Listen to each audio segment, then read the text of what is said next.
73%। राजस्थान की अगर बात की जाए आंकड़ों पर, जी सर, राजस्थान की अगर बात की जाए, आयकर के अगर आंकड़ों को गौर किया जाए, 3% से 4% लोग आयकर देते हैं।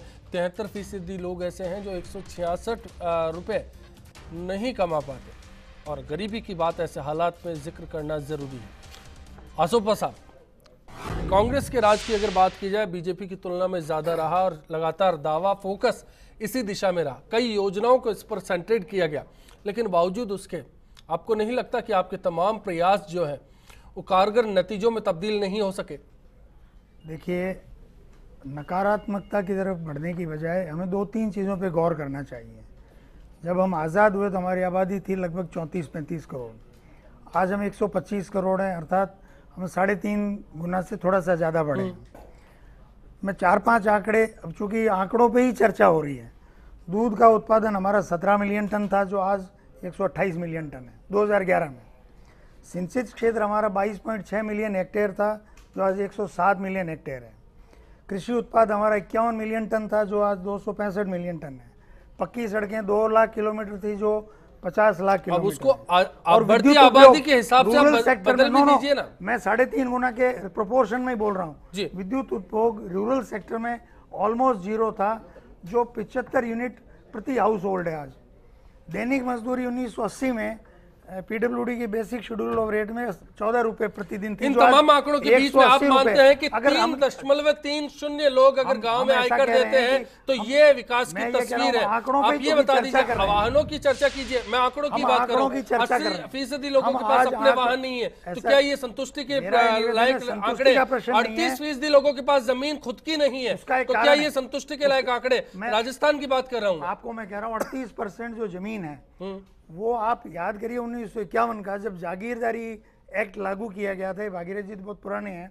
उसके बाद सीलिंग लॉ के अंतर्गत कितने लाखों हेक्टेयर जमीन एक्वायर करके और गरीब किसानों को उसके बावजूद ये स्थिति है। उसके बावजूद ये स्थिति है। अगर ये सीलिंग एक्ट में चले गए, 1932 के आंकड़ों को मत लाइए, अब 2011 के आंकड़ों पर बात कीजिए।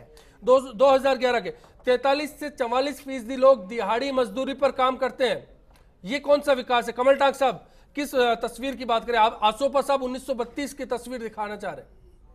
नहीं, ये बात इनकी अपनी आंकड़ों के हिसाब से जो आप बता रहे हैं वो अपनी जगह पर ठीक है कि हमने कुछ ग्रोथ करी है, लेकिन हमारी ग्रोथ जो है वो कुछ तो कह सकते हो कि भाई आपने बढ़ोतरी तो हुई है हर चीजों में, लेकिन वो बढ़ोतरी जो है वो हमारी वर्तमान जनसंख्या के सामने अगर रखते हैं तो वो नगण्य है जी, वो कोई मायने नहीं रखती। इसलिए वो विकास उन 80% जनसंख्या का ना के बराबर रहता है। एक सवाल जो आपने कहा था कि ये जो टैक्स है वो टैक्स सिर्फ 3 से 4% देते हैं, परंतु अगर आप पूरे टैक्सेस का अगर देखेंगे निकाल के ब्यौरा, तो टैक्सेस क्या कहते हैं? टैक्सेस ये कहते हैं कि 75% टैक्सेस जो है वो इनडायरेक्ट टैक्स से कलेक्ट होता है, रेवेन्यू जो कलेक्ट होती है, और सिर्फ 25% ही कॉर्पोरेट और इनकम टैक्स से इकट्ठा होता है। तो इट इज वेरी ऑब्वियस, हम सब टैक्स दे रहे हैं। एक किसान भी माचिस भी खरीदता है तो एक्साइज टैक्स दे रहा है, नमक पे टैक्स दे रहा है, आटे पे टैक्स दे रहा है, मजदूर भी दे रहा है, सब पे।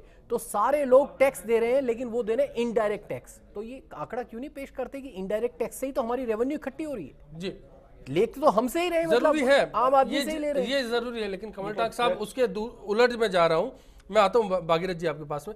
44% परिवार अगर दिहाड़ी मजदूरी के जरिए पेट भरते हैं, तो ये भी तो कुछ बयान करता होगा। टाक साहब, मजदूरी की बात आप जहां तक कर रहे हैं, ये तो दशा है यहां पर है ही दशा। आप अभी पहली बार मजदूरी के अंदर भी एक गारंटी दी गई कि आपको मजदूरी मिलेगी, जो नरेगा में मिली। उसके अलावा आपके पास कोई व्यवस्था नहीं है। आर्टिकल 21 में कह रखा है, लाइबिलिटी है कि सरकार की, कि सरकार उनको काम देंगी, लेकिन काम सवाल उससे ऊपर है। नौकरियों की बात है, राजस्थान में 15 लाख नौकरियों का वादा होता है और बाहर कहीं और चले जाइए। देश की बात कीजिए तो ये आंकड़ा और बढ़ जाता है। मैं वही कह रहा हूं कि जो सरकारें, मैं कमल से एक सीधा सवाल पूछ रहा हूं। आपने बहुत सारे मुझे सब आंकड़े बता रहे हैं, क्या आप इस पूरे आंकड़े के आधार पर सरकार की सफलता और विफलता का कोई मूल्यांकन करेंगे? सरकारें तो विफल ही रही है, सरकारें तो विफल ही रही है, सरकारें तो विफल ही रही है। जाहिर है, सवाल भी यही है, सवाल भी यही है। अशोक पंडित जी अजमेर से और खालिद कुरैशी साहब बीकानेर से हैं। सरकारों के ऊपर आप दोनों की राय जानते हैं। भागीरथ जी, फिर मैं आपके पास में ही आ रहा हूँ, बताएं।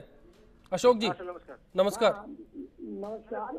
जो बुद्धिजीवियों की बहस में आज मैं भी सर शामिल हो रहा हूँ जी। मैं आपसे 3 बातें कहूंगा जी। मनरेगा ने भारत के और राजस्थान के किसान की दशा इतनी सुधारी है कि आज वो शहर में आने से बिल्कुल डरता है। एक बात, गांव के अंदर मोबाइल या जो भी नेटवर्क फैसिलिटीज हैं वो कांग्रेस की देन है। नंबर 3, मोदी गवर्नमेंट और राजस्थान गवर्नमेंट कोई भी नहीं चाहती कि मनरेगा चले, क्योंकि इसमें किसानों का हित है और चलिए, किसानों का शोषण करने में बीजेपी से जी, शुक्रिया आपकी इस राय के लिए खालिद साहब। सर नमस्कार। नमस्कार सर, जो पिछली सरकार द्वारा जो योजनाएं बनाई हुई है, सरकार को चाहिए उनको खत्म करने के बजाय उनको और मजबूती दी जाए, ताकि जो लाभ अभी तक नहीं पहुंचा है किसानों तक या मजदूरों तक, वो लाभ पहुंच सके गाँव तक खास तौर पर। भगीरथ जी आपको रुक करेंगे, आप बताइए। आप मैं तो पहले तो योजनाओं की बात कहूँगा कि कम से कम 25, 30, 40 तरह की योजनाएं गांव में चल रही है। किसी को स्क्रैप करने की ज़रूरत नहीं है, उनको इफेक्टिवली इम्प्लीमेंट करने की ज़रूरत है।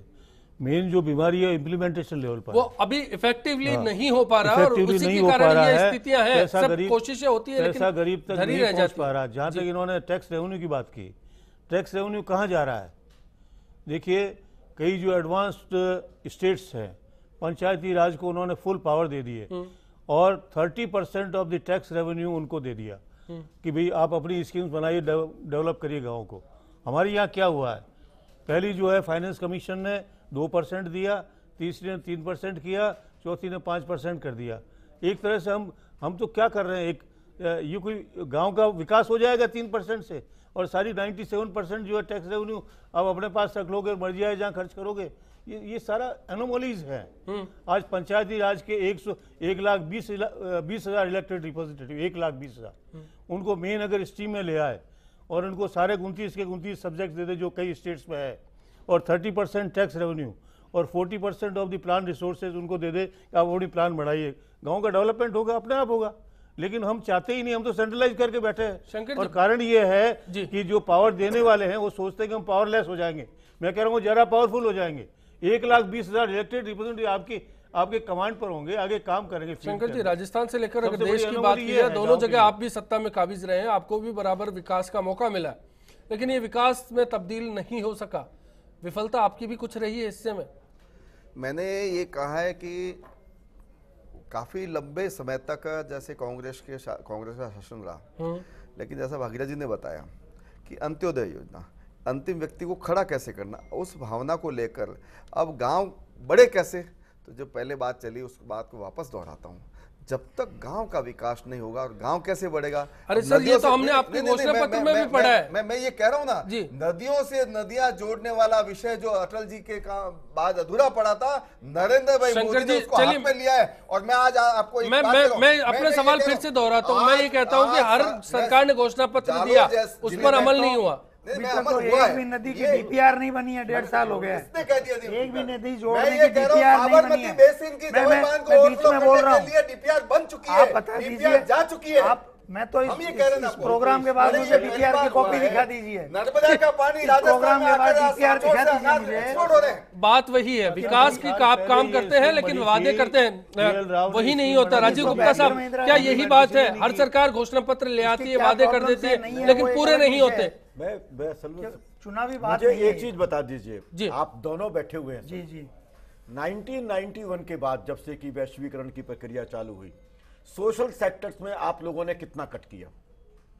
हर बार सामाजिक क्षेत्र में जो राशि आप, कांग्रेस का प्रश्न है, सुनिए मेरी बात पूरी, जो आप राशि देते हैं उस राशि की घोषणा करते हैं और जब अंत होता है तो उसी में से आप काट लेते हैं। एक सवाल बताइएगा, गांव के अंदर आपने कितनी हेल्थ फैसिलिटीज दी? गांव के अंदर आपने कितने एजुकेशनल इंस्टीट्यूशंस खोले? कितने गांवों को आपने सड़कों के माध्यम से हेडक्वार्टर से जोड़ने की कोशिश की? मेरी बात सुनिए। सारे आपके प्रश्न आ गया सर, नहीं है पे चर्चा कर रहे हैं। नहीं है कि कांग्रेस का ज्यादा प्रश्न है और आपका प्रश्न आ गया। मैं बता रहा हूँ आपको।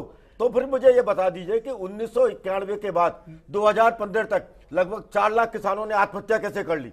1.23 हेक्टेयर एवरेज लैंड होल्डिंग गांव के अंदर कैसे रह गई? नहीं, उसका जवाब ये नहीं है। नहीं सुनिए सर, इस तरीके से आप अभी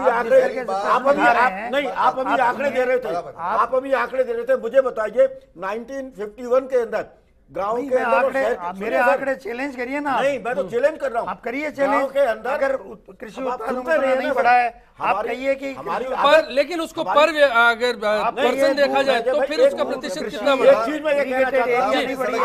आप मुझे ये बता दीजिए, प्रधानमंत्री सड़क योजना किसने लाई? 1951 में मैं जितनी दाल खाता था आज से कम दाल खाता हूँ। गांवों से जोड़ने आप की इंडिविजुअली आज कितने- हर पंचायत हेडक्वार्टर को सड़क से जोड़ने की एवरेज बात बता रहा हूं मैं, ये एवरेज प्रधानमंत्री सवाल यही है, अटल वादा बिहारी पूरा नहीं हुआ। चलिए राजीव गुप्ता साहब, सब्सिडी को कम करने की बात प्रधानमंत्री जी करते हैं, उस पर भी बात करना जरूरी है। आपको लगता है कि वो ऐसा दौर है, इतना सक्षम हो गया भारत? ये सब्सिडी को खत्म इसलिए कर रहे हैं ताकि कॉर्पोरेट वर्ल्ड को ये सेंटर स्टेज दे सकें। किसानों, बड़े जो कॉर्पोरेट वर्ल्ड है, उस कॉर्पोरेट वर्ल्ड के सारे टैक्सेस को आप खत्म करते आप चले हमारी जाओ। बात ही कह रहे हैं। उनको आप जमीनें दे दो, उनको सारी सवाल सुविधाएं दोनों दे दो। पर है, कांग्रेस बीजेपी दोनों ने राज बिल्कुल, किया और दोनों पर कांग्रेस ये में सवाल इसलिए नहीं है, जी। मेरी बात आपने सुनिए। ये किया आप मुझे और जवाब बीजेपी देने भी का यही अवसर कर रही है। दीजिए। मैं I will take only 1 minute to answer you. जी, ब्रेक पर जाना मेरा- पता है हाँ, जल्दी। बिल्कुल ब्रेक पर जाने से पहले कांग्रेस और बीजेपी में बेसिक फर्क ये है कि बीजेपी ट्रिकल डाउन इकोनॉमी में विश्वास करती है और कांग्रेस उसमें विश्वास करती है जो राजीव जी एक्सपेक्ट करते हैं। हम मानते हैं कि इकोनॉमी का एक पोर्शन जो आप कह रहे हैं इनडायरेक्ट टैक्सेशन, वो डायरेक्ट साइफन होना कोई चाहिए। लिखता है, कोई वादा करता है, लेकिन पूरा हमको किसी का direct नहीं siphon होता। करते हैं। गाँवों की सूरत यही Social आंकड़े sector- 2011 के social बता रहे sector हैं को जी। गांवों को सड़कें से strong जोड़ने हमने की किया योजना है। कैसे ऐसा नहीं आपके होगा। दिमाग में? मैं आखिरी दौर में आप लोगों से राय लूंगा, फिलहाल एक ब्रेक पर जा रहे हैं, आप बने रहिए, चर्चा जारी है। बिग फाइट लाइव में आज हमारा सवाल था, क्या सामाजिक आर्थिक जनगणना के आंकड़े सरकारों के लिए आईना साबित हो सकते हैं? और आपकी राय इस पर मिली। इस राय के मुताबिक 63% लोग, बड़ी राय जो है वो इसी हक में है कि ये आंकड़े सरकारों के लिए एक आईना है। ऐसे सूरत हाल में अब क्या रास्ता हो सकता है, कैसे बेहतर रास्ता बन सकता है? इस भारत से क्या इंडिया निकालने की गुंजाइश बची है? भागीरथ जी, आपसे शुरुआत करना चाहेंगे। सबके लिए 1-1 मिनट रहेगा आपकी राय के लिए जी। देखिए, भारत को इंडिया बनाए और भारत ही रहने दे, भारत भी नाम लें, भारत बहुत अच्छा नाम है जी। लेकिन उसको डेवलप करने का जो सबसे पहला काम है नदियों को जोड़ने का है। सारी स्कीमें एक बार, मैं तो कह रहा हूँ, एक 5 साल योजना के लिए आप रोक दो और नदियों को जोड़ दो, भारत ऊपर चला जाएगा। दूसरा, जो पॉवर्टी लाइन से नीचे है उनको एक एक को सेल्फ एम्प्लॉयमेंट दो। नौकरियां नहीं है, इतनी नौकरियां कहीं नहीं मिलेगी। और अगर ऑटोमेटिक इंडस्ट्रीज है उनके अंदर भी नौकरियां नहीं मिलेगी, इंडस्ट्री डेवलपमेंट करोगे तो भी उनको सेल्फ एम्प्लॉयमेंट दो, रोजगार दो।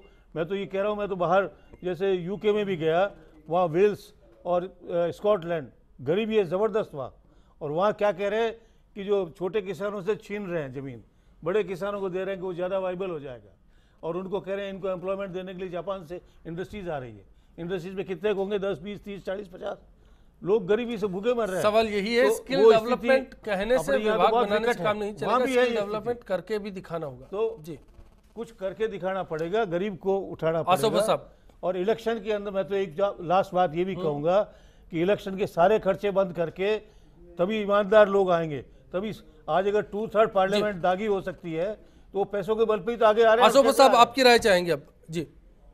देखिए, मैं विषय से बिना भटके, हाँ। आपने जो गांवों की सूरत हाल बदलने के लिए जो 1, 2, 3 पॉइंट्स बताए हैं, 1, रूरल सेक्टर में ग्रोथ हुई है, उसके प्रमाण ये है कि आज हर गांव में आपको पानी बहता हुआ मिलेगा। जो घर में कंज्यूम हो रहा है पानी, वो बह रहा है, उस पानी को रीयूज गांव में किया जाए। एक, उससे एग्रीकल्चर आप कर सकते हैं, लोकलाइज्ड, कहीं सब्जी फार्मिंग, एक बहुत छोटी छोटी बातें हैं।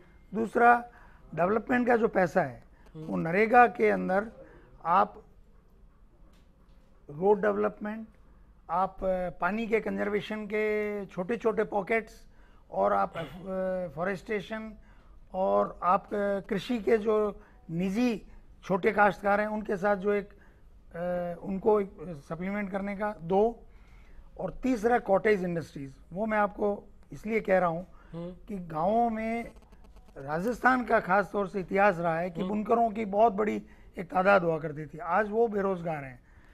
चौथा और आखिरी, तरीका अलग है, बात तो वही है। चौथा और आखिरी, स्किल डेवलपमेंट पे चौथा और आपका आखिरी जोर है, सेल्फ एम्प्लॉयड होना चाहिए। चौथा और आखिरी ये है, यूपीए ने 2009 से एक बहुत बड़ा प्रोग्राम कंट्री में शुरू किया स्किल डेवलपमेंट का। उसका पूरा फॉर्मेट बना हुआ है, 2-3 साल में बना, जिसको मोदी जी ने भी कहा और राजस्थान में वसुंधरा जी हो ने भी भी रहा कहा। है जी। लेकिन उसका एक उदाहरण मैं दूंगा, यूपीए 2 ने जनवरी 2014 में 398 करोड़ रुपए राजस्थान सरकार को ट्रांसफर किए थे।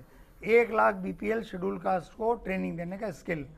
आज इस महीने तक 7,718 लोगों को 1 लाख में मात्र ट्रेनिंग मिली है, जो कि मार्च 2016 शंकर सिंह जी, चलिए जवाब देते हुए आपके भी राय जाना चाहिए। स्किल का बहुत बड़ा क्षेत्र शंकर सिंह जी, में हमें लाना पड़ेगा। ये 4 बड़े विषय समय की थोड़ी पाबंदी। शंकर सिंह जी, सेक्टर में हम काम कर सकते हैं। ये जो है आपने तो ठीक है, मुझे लगता है शायद ये नारा यहीं से आपके पास पहुंचा होगा। स्किल डेवलपमेंट का जो है वसुंधरा जी का जो विजन है, और निश्चित रूप से 1001% पूरी सरकार इसके पीछे लगी है। मतलब जब तक गाँव में फॉरमैन, वायरमैन, मोटरमैन इस प्रकार के तैयार नहीं करेंगे, तब तक वहाँ रोजगार चालू नहीं होंगे, कामकाज के लिए अपन बिल्कुल आत्मनिर्भर नहीं होंगे। और गांव के लोगों को जब तक आत्मनिर्भर नहीं करोगे, तब तक गांवों का विकास नहीं है। गुप्ता जी की बात पर मैं, भागीरथ जी की बात पर, उस बात पर मैं इनका बिल्कुल पुरजोर ये समर्थन करता हूँ कि नदियों से नदियाँ जब तक जोड़ने वाला विषय नहीं आएगा, तब तक गाँव का विकास नहीं होगा। और गाँव का मौलिक आधार, गाँव का, वहाँ के गाँव के व्यक्ति के द्वारा ही विकास कैसे हो, इस बात का चिंतन हमें करना पड़ेगा। चलिए कमल टाक साहब। मैं अपनी तरफ से ये कह सकता हूँ कि हमें गांव के विकास के लिए गांव में कृषि की व्यवस्था को बढ़ाना होगा, किसानों को सपोर्ट करना होगा, ये सपोर्ट मैकेनिज्म डेवलप करना होगा, किसानियत को बढ़ाना होगा, और उनको उसका प्रॉफिट ज़्यादा मिले तो आपको हाई सब्सिडी देनी होगी, उनको उनके जो अनाज है उसका मूल्य बढ़ा के देना होगा, तभी वहाँ की रेवेन्यू जो है वो बढ़ेगी, और वो रेवेन्यू बढ़ेगी तो वो परिवार संपन्न हो पाएंगे और उनकी गरीबी दूर होगी जी। तब आपको लगेगा कि वहाँ के किसानों की जीवन स्तर भी बढ़ रहा है, और साथ साथ में वहीं पर नए काम भी शुरू किए जा सकते हैं जो छोटे छोटे हो सकते हैं वो। और इसके लिए आपको वाटर कन्वर्जेशन और ये कन्वर्शन, और इसके अलावा ये रोड निर्माण, इसको भी साथ में बढ़ाना होगा, तब आपका सही रूप से विकास हो पाएगा। अन्यथा ये गांव के लोग शहर पे आके आपको और ज्यादा दिक्कत करेंगे, जो शहर की हालात को भी बिगड़ेंगे जी। फाइनल कमेंट के लिए राजीव गुप्ता जी आपका रुख करें। मुझे तो, मैं दोनों पार्टीज के साथ ही बैठे हुए हैं, मैं इनसे एक सवाल पहले ये पूछ रहा हूँ कि क्या ये नव्य उदारवाद के तंत्र से निकलने को तैयार हैं? अगर ये इस तंत्र से निकलने को तैयार हैं तो फिर गांव का विकास हो सकता है। आपको अपने रेवेन्यू का एक बहुत बड़ा हिस्सा गांव के अंदर लगाना पड़ेगा, और प्रत्येक परिवार के अंदर आपको कम से कम ऐसी रिसोर्सेज जनरेट करनी पड़ेंगी जिन रिसोर्सेज के माध्यम से वो अपने लाइवलीहुड को सस्टेनेबिलिटी दे सके। वो आपसे कोई ज्यादा नहीं मांग रहा है, वो केवल अपने जीवन यापन के लिए मांग रहा है। सवाल यह है कि क्या आप कॉर्पोरेट घरानों से मुंह मोड़ करके गांव के उस गरीब किसान का घर देखने के लिए तैयार है? अगर है तो फिर विकास का मॉडल तैयार हो सकता है, अन्यथा आप दोनों के ये जो विजन है ना, इन विजन से सही माने में ये जनता तंग आ चुकी है। लबो लबाब यही है कि जिस दौर से शुरू किए थे और वहीं पहुंच चुके हैं, हालात यही है। जिस बात की, जिस विकास की जरूरत 1947 में थी, कुछ आज भी वैसी ही है। हालात ज्यादा बदले नहीं, जरूरत है जोर देकर काम करने की। फिलहाल इस चर्चा में इतना ही। सभी मेहमानों का शुक्रिया अदा करते हुए इसी उम्मीद के साथ आप सभी से विदा लेंगे कि आने वाला कल सभी के लिए आज से बेहतर